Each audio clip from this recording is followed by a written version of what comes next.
On va passer tout de suite à la première partie, donc je vais appeler mes collègues Katie Clifford du Conseil des chevaux de Normandie et Claire Olivier du Conseil du cheval Île-de-France.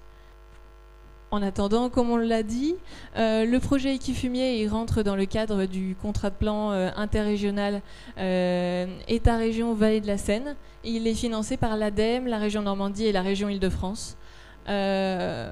On a lancé ce projet parce qu'on savait que la problématique du fumier équin a été très prégnante dans beaucoup de structures de la filière. Et donc on a voulu monter ce projet pour explorer les différentes pistes possibles avec pour objectif d'identifier et développer des filières pérennes de valorisation et de faciliter la mise en relation entre les acteurs par le biais de différents objets, dont la journée d'aujourd'hui par exemple.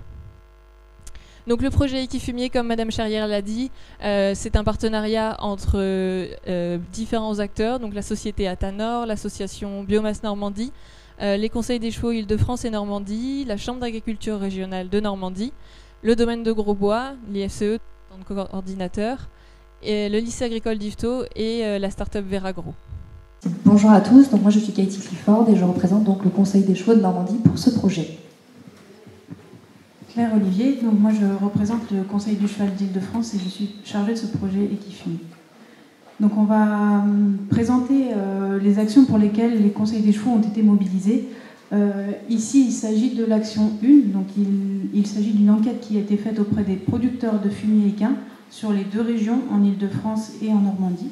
On a été aussi concerné par l'action 2 qu'on va vous présenter plus tard, une enquête envers les valorisateurs de fumier équin. Et puis les conseils des chevaux ont été mobilisés aussi sur l'action 7, donc la mise en place d'une plateforme de mise en relation qui vous sera présentée au cours de la matinée. Donc pour revenir à l'action 1, cette action s'est déroulée en plusieurs phases. On a eu d'abord une enquête qui a été mise en ligne à destination des producteurs. Donc il était possible de remplir un questionnaire par voie informatique. Et puis nous sommes allés aussi faire des enquêtes terrain, donc pour avoir un apport qualitatif en fait en plus de ces questionnaires en ligne. Et on a eu la possibilité d'établir une cartographie aussi du gisement du fumier. Donc vous avez ici visuellement deux brochures qui vous sont mises à disposition sur nos stands. La première, donc la bleue, elle concerne les producteurs de fumier équin, ceux dont on va vous parler tout de suite. Et puis la seconde, elle concerne les voies de valorisation et une enquête qui a été faite auprès des valorisateurs et des formes d'utilisation du fumier. Alors nous allons d'abord vous présenter quelques informations concernant l'enquête producteur. Je laisse la parole à Betty.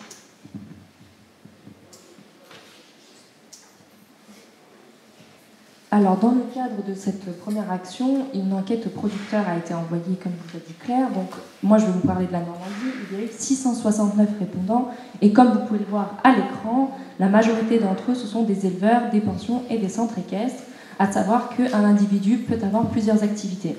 Donc, concrètement, 92% des répondants de l'enquête sur ce territoire sont des professionnels, et dont 35% vivent de l'activité de l'élevage.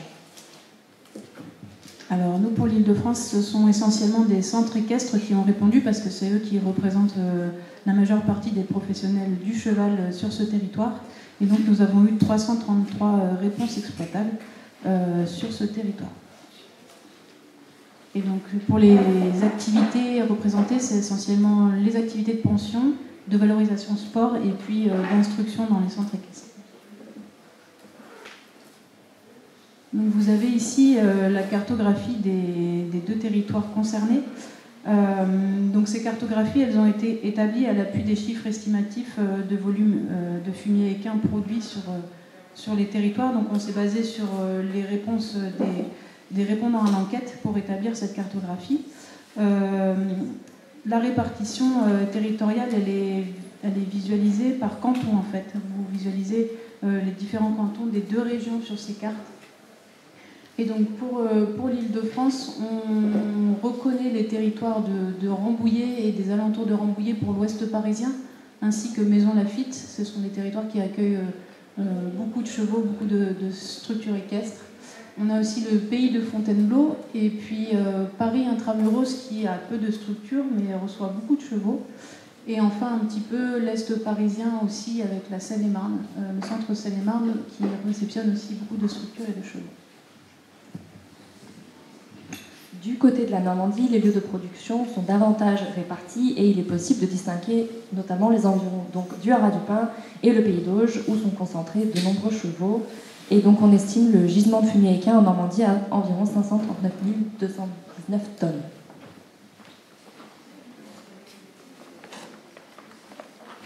Donc là, on va vous parler vraiment de la valorisation du fumier équin à l'extérieur du site de production. Donc en Normandie, on remarque que la majorité des exploitants valorisent tout de suite leur fumier directement sur place, ce qui représente environ 33% des répondants. Et 21 font appel à une filière extérieure et 15% n'ont toujours pas de solution de valorisation à ce jour. Ce qui est à peu près la même chose pour l'Île-de-France avec quelques exceptions.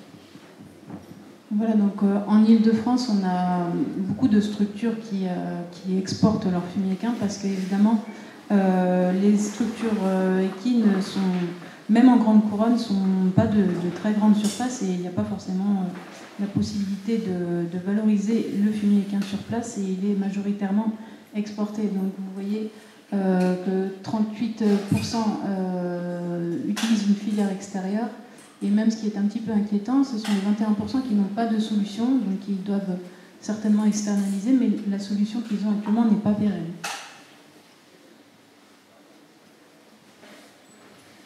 Ici, sur cette diapo, donc on a questionné quand même les producteurs de fumier équin sur la connaissance qu'ils ont de la valorisation du fumier équin qu'ils exportent, qu'ils externalisent.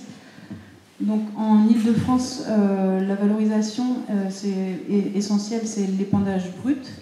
Et puis il y en a aussi qui réceptionnent le fumier équin pour faire du compostage et puis épandre ensuite le fumier équin.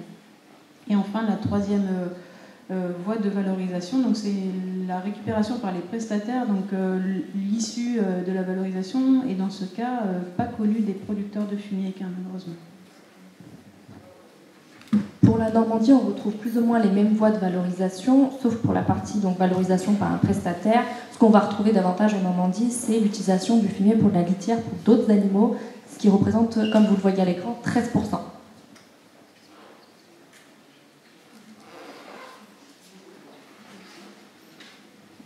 En Normandie, les raisons évoquées par les professionnels pour la valorisation de leur fumier à l'extérieur de leur structure sont principalement donc le manque de surface d'épandage pour 19% et 24% pour le manque de matériel. Et en Île-de-France, on va retrouver plus ou moins également les mêmes problématiques.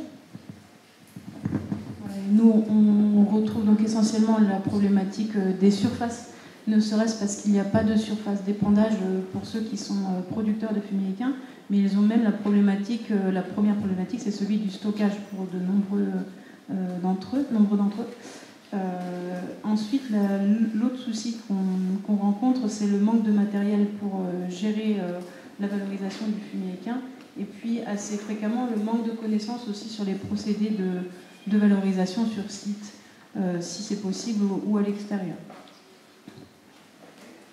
Donc on a bien vu avec ce premier panorama voilà, qu'on est bien sur une problématique pour les structures équestres. C'était important voilà, de se rendre compte du contexte et aussi d'être capable d'avoir une estimation du gisement en fumier équin, parce que c'est la première question qu'on nous pose quand quelqu'un a une idée pour le valoriser. Et donc aujourd'hui, on est capable de donner ce gisement-là à l'échelle de la commune. Voilà, donc c'est assez précieux pour les valorisateurs. Donc je vais passer maintenant la parole à Pauline qui va nous parler de la caractérisation du fumier équin. Donc Pauline Doliger, ingénieure de développement à l'IFCE, qui a lancé les programmes Valfumier notamment. Et donc ça, c'est quelque chose qui est important parce que connaître le fumier et ses valeurs agronomiques, voilà, c'est essentiel, pareil, quand on veut discuter avec le monde agricole, de savoir finalement quelle matière on va leur proposer pour leur terre. Donc voilà, je laisse la parole à Pauline. Merci. Bonjour à tous. Donc là, je vais vous parler de travaux qui ont été réalisés dans le cadre du programme Valfumier. L'objectif, effectivement, c'était de caractériser les valeurs physico-chimiques et avec d'autres critères dont je vais vous parler tout à l'heure. Donc on a travaillé avec plusieurs laboratoires. L'objectif, on a d'abord référencé un certain nombre de données sur le fumier équin par l'intermédiaire et grâce à des laboratoires qui avaient déjà fait des analyses auparavant. Et en plus, on a fait en 2019 une campagne de collecte de compost dans des élevages pour les caractériser aussi. Alors d'abord la base de données qu'on a utilisée. Donc on a utilisé la base de données de laboratoires français référencés entre 2006 et 2020. Plus 24 composts qu'on est allé collecter dans des élevages en 2019. Ce qui nous a permis de collecter 3 critères différents.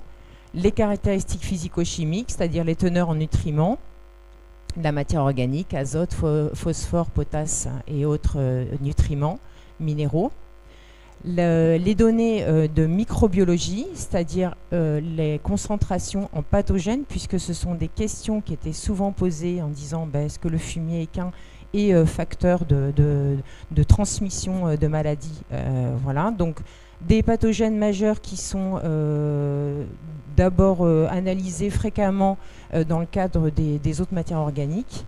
Escherichia coli, entérocoque, et puis des pathogènes équins spécifiques au fumier équin, avec 2 maladies qui sont rémanentes et qu'on retrouve dans le sol, dans des élevages. Donc on a travaillé sur Rhodococcus equi et le streptocoque.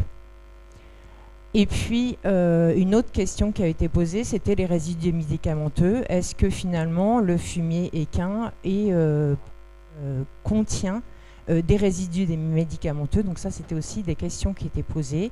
Donc on est allé rechercher des traces vermifuges, donc anthelmintiques, métabolites, et donc avec deux familles dont je vais vous parler tout à l'heure. Donc d'abord les critères physico-chimiques. Donc en gros, avec la base de données, on est sur 75 analyses. Donc là, on est sur du fumier à base de litière de paille. Donc sur ce fumier à base de litière de paille, donc en moyenne, on est ici là, donc avec un rapport de carbone sur azote de 24, voilà, et en valeur azote, phosphore, potassium de 5,8, 3,2, 9,3. Si je le compare à du fumier bovin, en fait, on a des valeurs qui sont assez proches, sauf avec un rapport C sur N un petit peu plus élevé, puisqu'on a un peu plus de paille. Généralement, on a une teneur en paille qui est souvent plus élevée. Et puis une teneur en ammoniac beaucoup plus réduite par rapport à du fumier bovin. Et toujours une teneur en potassium qui est aussi très élevée à cause de la paille, de la présence de paille. Ensuite, on passe au compost de fumier à base de paille. Donc ici, on a toujours donc, des valeurs proches. Donc là, je les ai toujours comparées avec du compost bovin. Donc des valeurs assez proches, toujours avec des données en ammoniac assez faibles par rapport à du fumier, par rapport à du compost bovin, pardon. Et sinon, des valeurs assez proches. Ensuite, on a caractérisé aussi, il n'y a pas très longtemps, des fumiers à base de copeaux de bois. Alors là, on est sur moins d'analyses, hein. On n'a que 12 analyses pour pouvoir voilà, donner un peu des caractéristiques générales du fumier à base de copeaux de bois. Et donc, on a donc des valeurs qui sont autour de 3,6 là en azote, 2,1 en phosphore et 5,2 en potassium. Donc on a des valeurs qui sont légèrement plus faibles en minéraux pour les fumiers à base de copeaux de bois. Ensuite, on a fait des travaux un petit peu plus sophistiqués dans un laboratoire, c'est-à-dire la cinétique de minéralisation du fumier et du compost. c'est-à-dire que l'on fait travailler en fait la matière en laboratoire et on regarde la mobilisation des nutriments au fur et à mesure du temps. Donc c'est des travaux qui se font sur plusieurs mois et qui nous permettent d'obtenir des courbes qui sont en fait déjà référencées pour d'autres matières organiques, et l'objectif c'était qu'on puisse référencer sur en fait on a déjà des valeurs de référence pour des fumiers de volaille, de la vinasse, enfin voilà, un certain nombre de matières organiques. L'objectif c'est de pouvoir référencer le fumier équin par rapport à toutes ces autres matières organiques pour voilà, donner du poids pour la promotion de cette matière. Et ce qui nous a permis donc d'avoir maintenant aujourd'hui une courbe de référence pour le compost et une courbe de référence pour le fumier. Alors ça c'est sur des fumiers à base de paille, et pour les fumiers à base de copeaux, les analyses sont encore en cours. Donc tout ça pour dire que en fait le fumier et le compost ne se comporte pas comme un fertilisant où on va avoir en fait les nutriments qui vont être disponibles pour la plante tout de suite, mais plutôt comme un amendement, puisque on va avoir donc une libération des nutriments qui vont se faire au fur et à mesure et lentement dans le sol. Alors maintenant les teneurs en agents pathogènes. Donc on avait fait pour 24 composts qu'on avait collectés en 2019. On était allé voir un certain nombre de pathogènes, analysés, pardon. Et donc du coup, il s'est avéré que donc, sur les 24 composts, il y en avait uniquement 3 qui étaient au-dessus en Escherichia coli, mais surtout en entérocoque, on en a quand même 21 sur 24, c'est-à-dire 88% des échantillons qui étaient au-dessus de la norme NFU 44051, qui est une norme de commercialisation dont je parlerai tout à l'heure. Donc là, on se dit que finalement, les fumiers équins les composts sont un peu contaminés, et l'hypothèse avancée, c'est que en fait, les éleveurs rajoutent de la matière fraîche par-dessus le compost qui est en cours de maturation, ce qui fait que du coup on rajoute au fur et à mesure, et du coup l'hygiénisation a du mal à se faire, et donc voilà, donc ça c'est une des hypothèses annoncées. En ce qui concerne sinon les 2 pathogènes majeurs qui sont rémanents dans le sol, ça on était quand même assez content, puisque sur toutes les analyses qu'on a fait, on avait principalement des négatifs. Donc ça on a fait en fait les analyses sur des élevages qui avaient annoncé qu'ils avaient eu des maladies chez leurs poulains dans l'année de prélèvement et l'année précédente. Maintenant les résidus médicamenteux.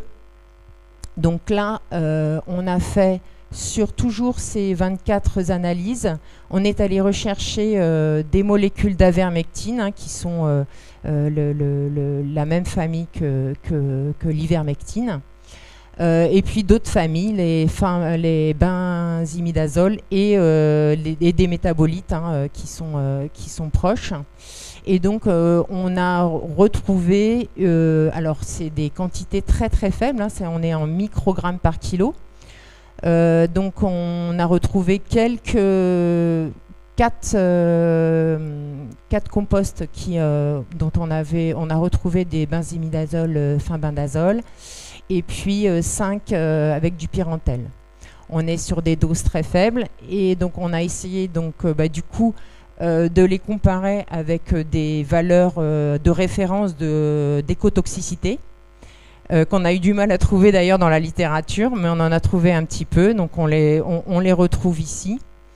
Et donc finalement, donc en fait ces valeurs de référence d'écotoxicité, en fait elles sont encore peu référencées scientifiquement aujourd'hui. Ensuite, les techniques de laboratoire ne sont pas normalisées, donc on a du mal à comparer en fait les données que l'on a ici, qu'on a trouvées, les quantités trouvées et les valeurs de référence. Voilà, et puis pour l'instant il n'y a pas de réglementation. Donc c'était quand même bien d'avoir fait une première étude pour montrer que quand même on trouvait quelques traces.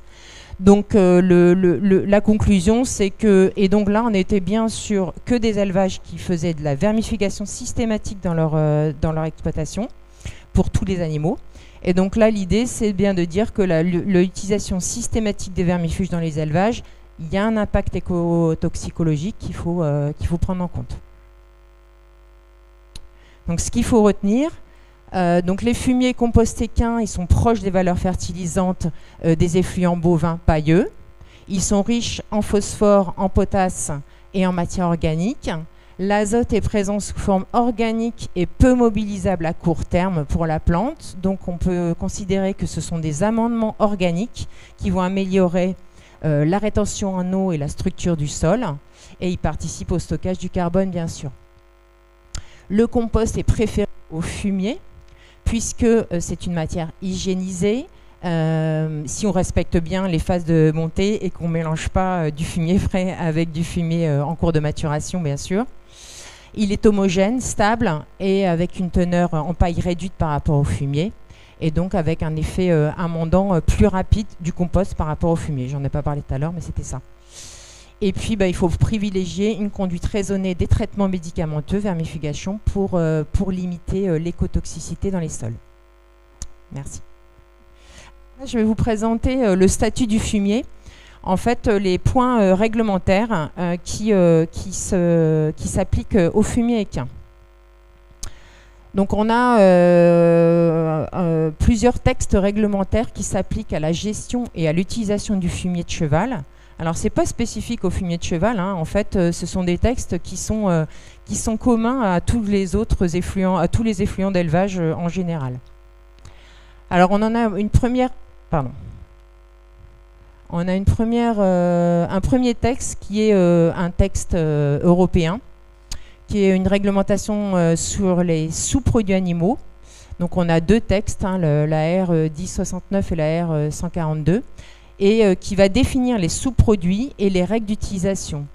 Donc, qu'est-ce que dit en gros ces deux gros textes, c'est des très gros textes, c'est que le fumier, les crottes impures, la paille souillée, la litière triée issue de fumier, tout ça c'est dénommé lisier parce que c'est dénommé lisier pour tous les effluents d'élevage. Et en fait, ils sont sous le même statut. Ensuite, on a une deuxième réglementation qui est la réglementation sur les fertilisants. C'est le code rural et l'arrêté de la DGAL qui va fixer les règles d'utilisation des matières fertilisantes avec dérogation pour l'utilisation brute sur les sols agricoles. Et puis ensuite, la réglementation d'utilisation et de valorisation des déchets, de la gestion de l'eau, c'est toute la réglementation sur les installations classées pour l'environnement. Donc c'est le code de l'environnement et la directive nitrate qui va fixer des règles nationales de stockage, d'épandage et de valorisation, que ce soit en compost ou en méthanisation. Et puis finalement le règlement sanitaire départemental qui fixe les règles sanitaires d'application aux activités agricoles, donc dans chaque département, et qui va fixer les règles en ce qui concerne les bâtiments et les effluents sur le stockage, l'épandage et puis les distances par rapport à des tiers. Alors au niveau du statut du fumier de cheval ou de n'importe quelle matière d'ailleurs, de n'importe quelle matière organique, on a deux statuts. On va avoir le statut de déchet ou le statut de produit. Donc malheureusement, le fumier souvent garde le statut de déchet puisque c'est un sous-produit animal. C'est un effluent d'élevage, il est dénommé lisier dans la réglementation et il est dénommé non transformé s'il n'a pas subi une pasteurisation à 70 degrés pendant 1 heure.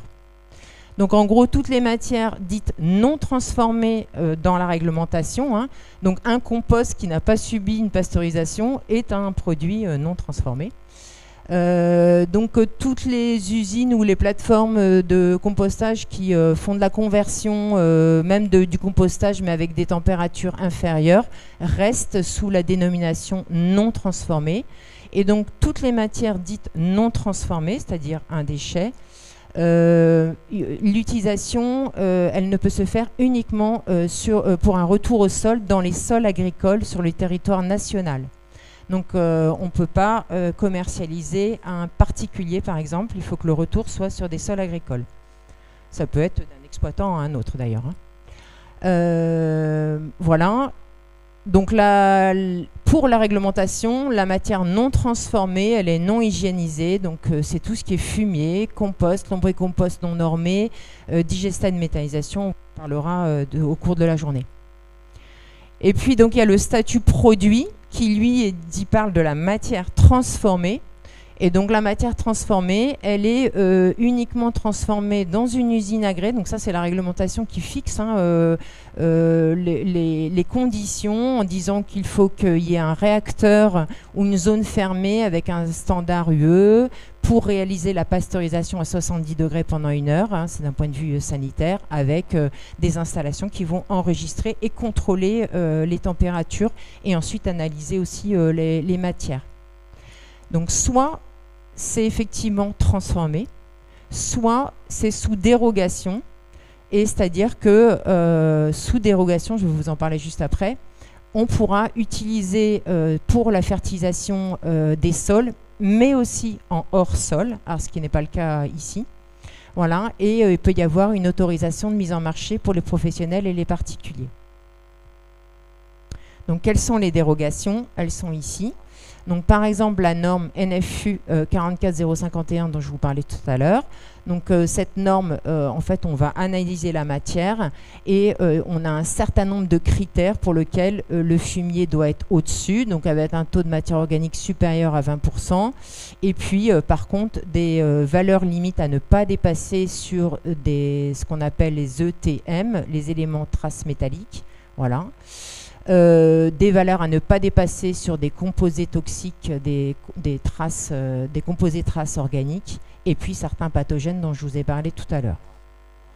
Il y a il peut y avoir d'autres réglementations, c'est-à-dire les matières peuvent être conformes à un cahier des charges. Donc ça, c'est dans le cadre des digestats de méthanisation. On vous en parlera peut-être après, cet après-midi.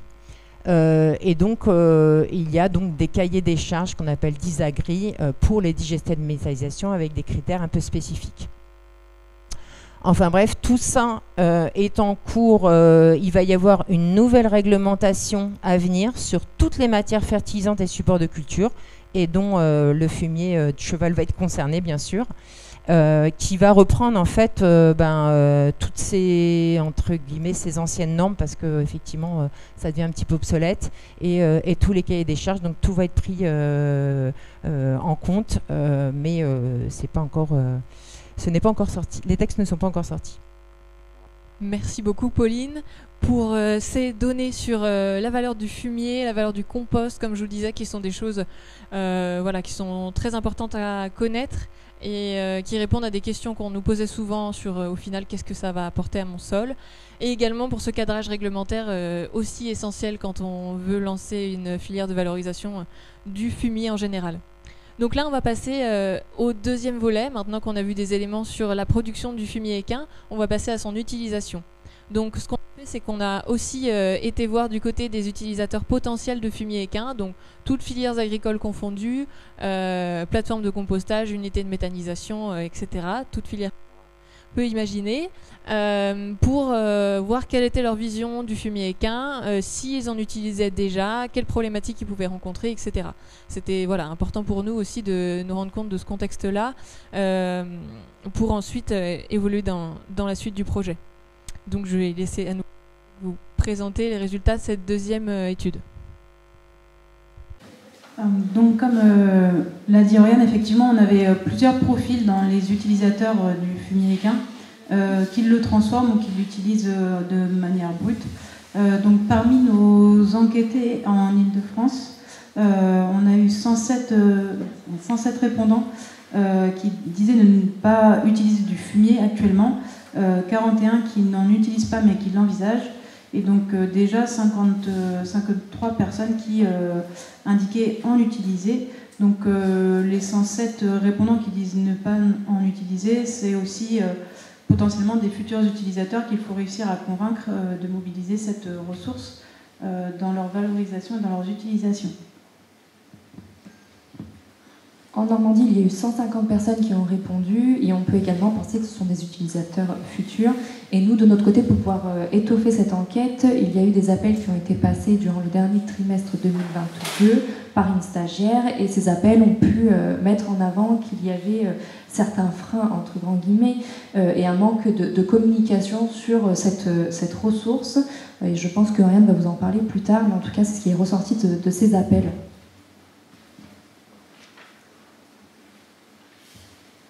Donc certains, là à l'écran vous allez voir donc les différents types de valorisation de fumier de cheval par les utilisateurs, à savoir que certains répondants peuvent utiliser plusieurs voies de valorisation.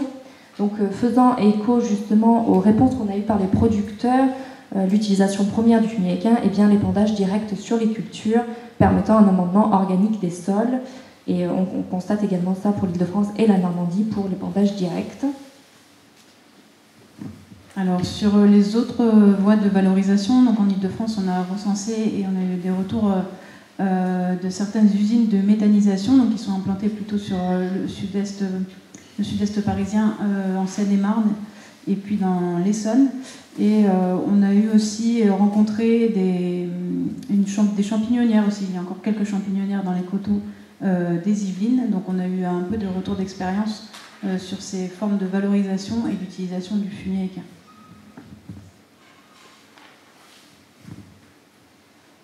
Donc, par contre, pour cet exposé, on a mis en avant plutôt le procédé de compostage du fumier équin.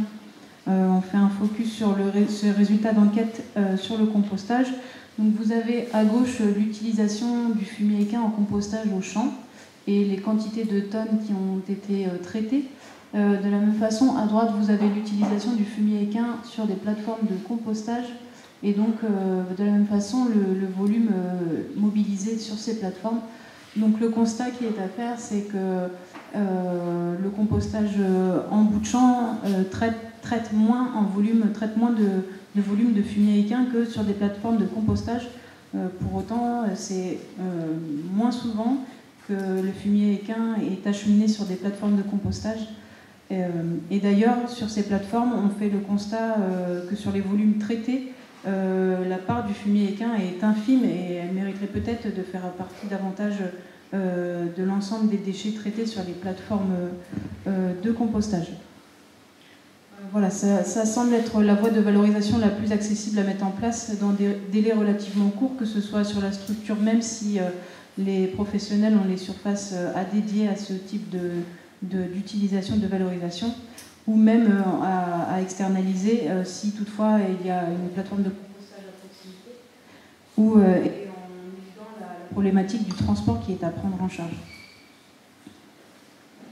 En Île-de-France, on a eu des projets, rencontré des producteurs qui arrivaient à valoriser ce fumier à proximité. Il y avait une décharge qui à proximité faisait un traitement, par exemple, du fumier équin, donc le producteur avait peu de distance pour accéder à une voie de valorisation par compostage.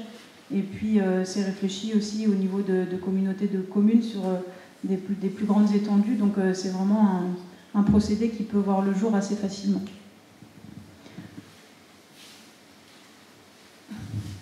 Ensuite, on a voulu vous faire part d'informations transverses aux deux enquêtes, à la fois donc des producteurs et des utilisateurs. Et on a relevé une problématique qui est très importante, c'est la gestion du transport de la matière, qui est de plus en plus coûteuse, et puis pour des volumes plus ou moins denses à véhiculer. Donc à gauche, parmi les deux diagrammes, vous avez près de 3/4 des producteurs qui ont répondu que le transport équin de leur fumier est pris en charge par le valorisateur. Et à droite, les réponses des valorisateurs qui corroborent, puisque avec c'est un détail supplémentaire, une information supplémentaire que l'on a, la moitié des valorisateurs font appel à un prestataire intermédiaire pour gérer le transport. Donc c'est vraiment une problématique coûteuse et à gérer autant pour les uns que pour les autres, et qui pose problème dans les transactions.